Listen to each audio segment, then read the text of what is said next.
그러나 난 그 다음 날도 그를 기다렸다. 장사에는 별로 마음이 없이 여러 군복들 사이에서 그를 가려내는 수고를 수없이 되풀이했다. 나는 그가 틀림없이 오리라는 걸 알고 있었다. 그는 어제 페이퍼북을 놓고 간 것이다. 우리는 한 번쯤은 다시 만날 수 있는 구실을 갖고 있는 셈이었다. 나는 자꾸자꾸 그를 다시 보고 싶어하며 한편으로는 그의 핥은 듯한 기갈 들린 시선이 점액질의 끈적끈적한 액체처럼 내 몸 여러 군데에 묻어있는 것 같은 불쾌감도 느꼈다. 그의 회상은 이렇게 단순치가 않아서 그만큼 내 감정의 처리도 선명할 수가 없었다. 나는 내 감정의 처리가 선명치 못할 때 겪는 조바심을 그를 기다리는데 모으고 있었다. 그에 대한 기다림은 내가 겪는 어떤 기다림하고도 다른 점액질의 끈끈한 것이었다.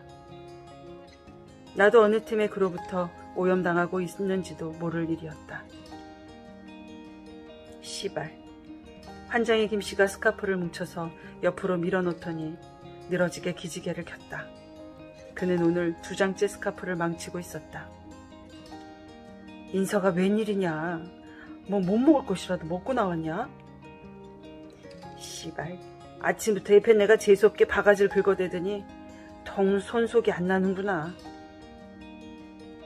우리도 마찬가지다. 내일 모레가 음력설 아니냐. 그럴수록 부지런히 그려서 떡국도 끓여 먹고 마누라에게 베르베도 치마라도 해줘야 할 게 아니야? 돈 씨의 말투가 심란해졌다.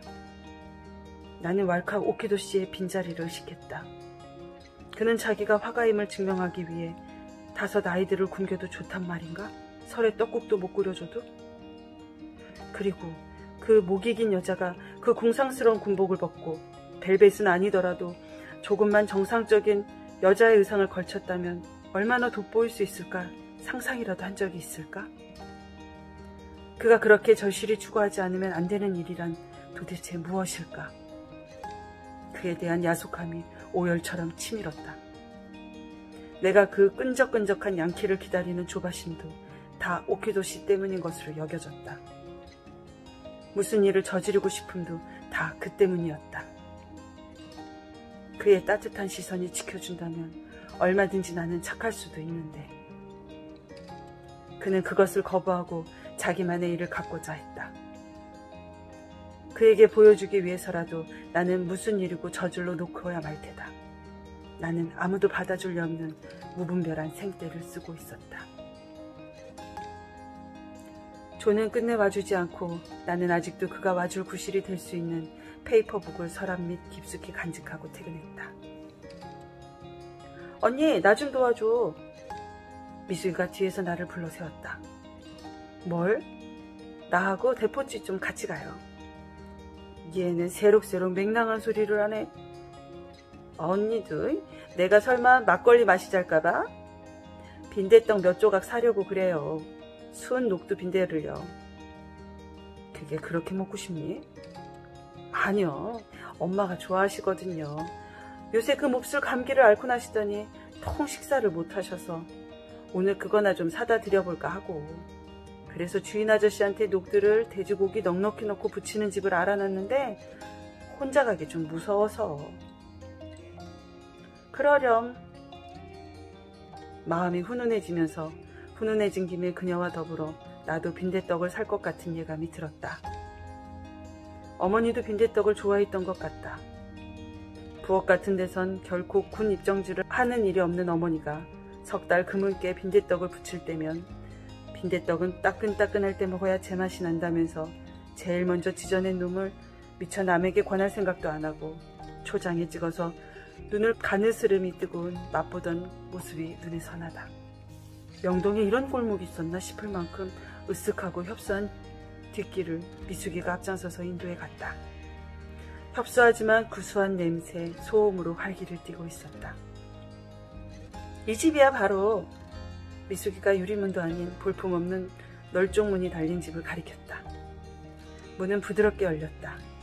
그 안은 훈훈한데 밝지 않는 전등불은 연기인지 김인지 잔뜩 서려 뿌옇게 흐려 보였다.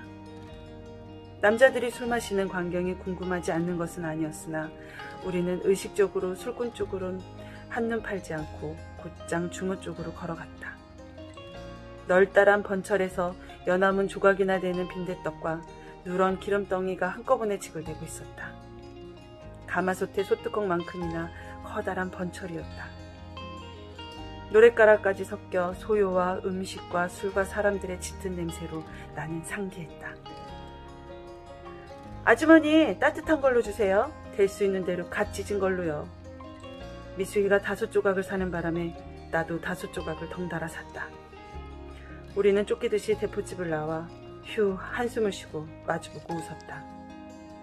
제법 대단한 경험이나 한 듯 자랑스럽게까지 했다. 걷는 사이에 빈대떡이 주체 못하게 부담이 됐다. 나는 그것을 산 것을 순정이 미숙이 탓으로 돌리고 짜증스러워했다. 나의 이런 눈치를 알리 없는 그녀는 오버를 둘주더니 빈대떡을 가슴에다 품었다. 얘는 옷에서 냄새나기 싫이. 괜찮아요. 빈대떡을 식으면 안맛 없대. 그녀와 헤어지고 나서도 나는 5조각의 빈대떡을 주체 못하고 있었다. 그것은 내 손 속에서 점점 따뜻한 길을 잃어가고 있었다. 어느 골목에서 드디어 나는 그것을 오버를 들추고 한술 더 떠서 스웨터까지 지켜올리고 내 위에 얹고 스웨터와 오버를 여미고 두 손으로 안았다. 그 계집애 때문에 공연한 걸 사가지고 이 고생이야. 난 아무도 그거 산 것을 미숙이 탓으로 돌리고 있었다. 그러나 집이 가까울수록 나는 엉뚱한 기대를 하고 있었다. 어머니의 부연 눈에 어쩌면 감정이 깃들이게 할 수 있으리라는 바람이었다. 나는 엄마를 야단스럽게 부르며 대문을 덜컹댔다. 가슴이 훈훈했다. 아직도 식지 않는 빈대떡 때문이었다.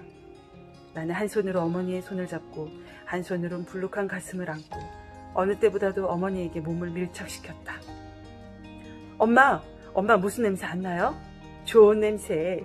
알아맞히세요. 냄새. 어머니는 시들게 대꾸하곤 마른 나뭇가지 같은 손은 결코 마주 잡아오지 않았다. 난 대돌에 섰고 어머니는 희미한 전등이 매달린 부엌으로 들어갔다. 엄마, 빈대떡. 나는 불쑥 그것을 내밀었다. 식기 전에 잡숴보세요. 식을까봐 가슴에 품고 왔어요. 이번에야말로 설마 어머니의 눈빛이 무슨 뜻을 지녀오겠지 기대하며 주시했다. 어머니는 시들하게 받아놓곤 습관화된 딴 일을 시작했다. 국을 데우고 상에다 수저와 그릇을 올려놓고 어머니의 눈은 결코 딴 뜻을 지니지 않았다.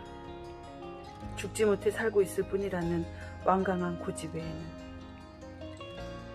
나는 빈대떡 산 것을 후회했다. 가슴에 품고 왔음에도. 특히 내가 한 나중만 식을까봐 가슴에 품고 왔어요 를 후회했다. 물건이라면 뺏고 싶도록 그 말을 돌려받고 싶었다.